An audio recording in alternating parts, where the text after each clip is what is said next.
junto ruminarmos esta palavra para que nós consigamos enxergar a verdade de Deus que está para além das palavras que a gente proclama, que a gente lê. Jesus olha para os seus discípulos e diz: vós sois o sal da terra, vós sois a luz do mundo. Não pode ficar escondida uma cidade construída sobre um monte. Bom, como entender essa palavra? Jesus está se dirigindo aos seus discípulos, por isso não é uma palavra dirigida à humanidade em geral. Podemos lembrar que a igreja era incipiente, a igreja estava nascendo. São Paulo tinha começado a fecundar a fé na Europa, ele colocou o evangelho na Europa pela primeira vez, na comunidade de Filipos, ao redor do Mediterrâneo. O cristianismo era um fenômeno muito pequenino. Como é que a igreja nascente, a igreja pequenina, podia ser uma cidade construída sobre um monte? Estou falando da igreja nascente porque a igreja na qual nós vivemos hoje é muito mais parecida com a igreja da época de São Paulo do que a igreja da cristandade na Idade Média.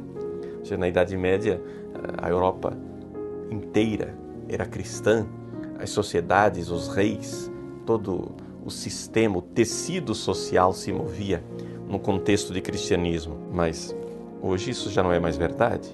Hoje nós estamos num mundo que é um mundo pós-cristão, um mundo que já não é mais cristão. Então como é que nós, pequeno rebanho, como é que nós, pobres nós, diante dos poderes tenebrosos que tentam apagar a nossa pequena luzinha, a luzinha da nossa fé, como é que nós podemos iluminar o mundo, não é? Como é que nós podemos realizar aquela missão a respeito da qual nos fala São Paulo na carta aos Filipenses, capítulo 2, versículo 14 e 15? Olha para aquela pequenina comunidade perseguida e minoritária, aquele pequeno resto de cristãos, e diz assim: fazei tudo sem reclamar ou murmurar, para que sejais livres de repreensão e ambiguidade, filhos de Deus sem defeito, no meio desta geração depravada e pervertida. Veja só, o contexto, São Paulo está recordando uma coisa bem parecida com aquilo que nós vivemos no dia a dia. Nós somos uma pequena comunidade, no meio de uma geração depravada e pervertida, e, embora sejamos perseguidos, acabrunhados, mal falados, achincalhados, nós temos que fazer tudo sem reclamar ou murmurar. Quero recordar aqui que São Paulo acaba de lembrar o exemplo de Cristo, obediente até a morte e morte na cruz. E São Paulo diz assim: se nós fizermos isso, nós seremos como astros no universo, né? A palavra de São Paulo diz: no meio dessa geração depravada e pervertida, na qual brilhais como astros no universo. É exatamente a mesma missão, o mesmo desafio, né, a respeito do qual nos fala Jesus nesse evangelho. Vós sois a luz do mundo. Quero recordar que aqui a igreja é a luz do mundo. Existe uma tendência de interpretarmos esse evangelho de forma individualista, ou seja, em que cada pessoa crente é a luz do mundo. Isso é verdadeiro também, evidente, porque cada cristão, cada santo é luz no seu ambiente. Mas o significado originário de Jesus é um significado que, embora ele não deixe de contemplar a verdade individual, é voltado mais para o fenômeno igreja, ou seja, para o mistério da igreja. Vós sois luz do mundo, vós sois uma cidade construída, né? Que a vossa luz brilhe diante dos homens, para que vejam as vossas boas obras e louvem o vosso Pai que está nos céus. Então trata-se de cada um de nós sermos santos, mas sermos santos não isoladamente, sermos santos nesse mistério, neste corpo místico que é a igreja. Como é possível nós fazermos isto, se nós somos tão poucos? Bom, em primeiro lugar, nós temos que entender que isso daqui não é um moralismo. O que é moralismo? O Papa Bento XVI, em várias intervenções do seu pontificado, moralismo para Bento XVI, se nós formos estudar os seus pronunciamentos, é o seguinte: é você exigir do homem um comportamento moral em que o homem tem que dar conta disso com suas próprias forças. Ou seja, o cristianismo seria um moralismo se nós estivéssemos cobrando do homem o seguinte: olha, seja luz do mundo, se vira, sozinho. Ame a Deus sobre todas as coisas, se vire, sozinho. Jesus diz: amai-vos uns aos outros como eu vos amei. Eu olho para a cruz de Cristo, vejo o amor heróico com o qual Ele nos amou e eu tenho que produzir um amor daquele. É uma coisa acachapante, uma coisa esmagadora, opressora. Como é que eu vou dar conta? Como é que eu vou conseguir ser a luz do mundo? Como é que eu vou conseguir amar a Deus sobre todas as coisas? Como é que eu vou conseguir amar o próximo como Cristo amou, derramando meu sangue na cruz? Veja, se nós olharmos o cristianismo desse jeito, ele será um moralismo, ou seja, será uma exigência exagerada em que o homem termina esmagado. Mas o cristianismo não é um moralismo, diz o Papa Bento XVI. Por quê? Porque Jesus não nos deu somente o exemplum, Ele nos deu também o dom, que os padres da igreja chamam de sacramentum. Ou seja, Jesus não somente deu exemplo morrendo na cruz.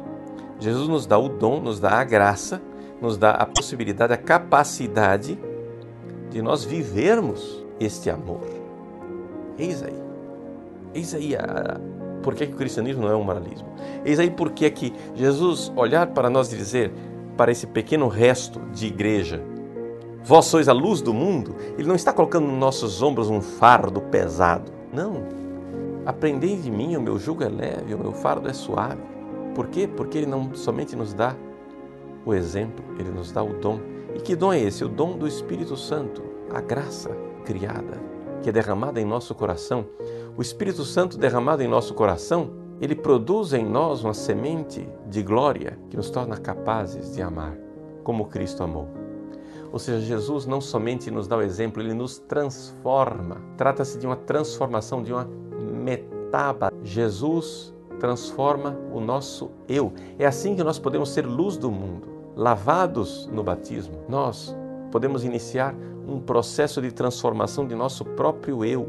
E aí nós podemos olhar para esta constelação maravilhosa, esta galáxia extraordinária que é a Igreja e os seus santos. Vejam, o fenômeno da santidade é uma coisa linda. Se nós quisermos conhecer verdadeiramente a história da Igreja, essa Igreja luminosa, esta cidade luminosa, edificada sobre a montanha, nós precisamos olhar para a vida dos santos e ver como é que como Deus é extraordinário, como Deus é bondoso por ter sido capaz de produzir em seres humanos miseráveis, em seres humanos frágeis, um fenômeno de amor tão extraordinário. Quando nós olhamos para a vida dos mártires, receberam o batismo e a fé em Cristo, e quando recebem a notícia de que irão morrer por amor a Cristo, em alegria, exultação, porque irão ver o rosto de Deus. Como é lindo olhar para o que Deus faz nos seus santos. É uma graça. É uma graça nós vermos que ali não, de jeito nenhum, de forma alguma, aquilo não é a força humana, é a graça operante, transformante, divinizante, santificante dentro do homem. É lindo. Ao olhar esses mártires crucificados, nós não podemos fazer outra coisa a não ser cair de joelhos em adoração e adorar o Espírito Santo que ama neles. O Espírito Santo é o fogo de Deus derramado em nossos corações que transforma a nossa dor em amor. Adorar o Espírito Santo que ama nos mártires. Ali, não sou mais eu quem vivo, é Cristo que vive em mim. Eis aí o mistério da igreja. É assim que a gente consegue entender o que é vós sois a luz do mundo. É aí que nós conseguimos entender o mistério de santos, como Santo Antônio, que foi visto rezando, luminoso, resplandecente, com o menino Jesus nos braços. Ele é luz do mundo, sim, mas ele é luz reflexa.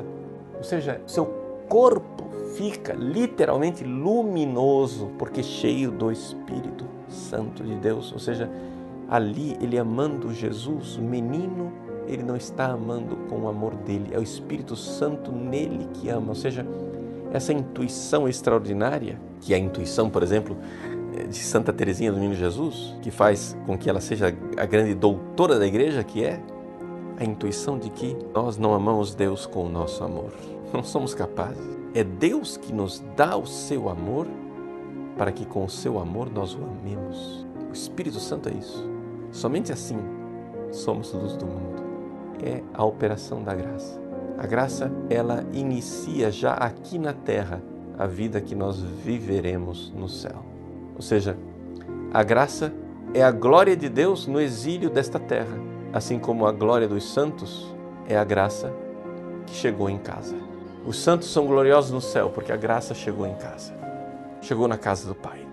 E os santos vivem já aqui na terra a vida com V maiúsculo, a Zoé, a respeito da qual nos fala São João, a vida eterna que já começa, a vida eterna incipiente aqui na terra. Por quê? Porque a graça nada mais é do que uma semente de glória plantada no nosso coração. É a glória de Deus que saiu de sua morada eterna, de sua tenda, de seu templo santo no céu e veio exilada transformar este mundo no mundo maravilhoso da Igreja, dos santos. Oi você que acabou de assistir este vídeo, se você gostou, dê o seu like e se inscreva em nosso canal. Mas também não deixe de enviar este vídeo para aquela pessoa que você acha que está precisando ouvir esta mensagem.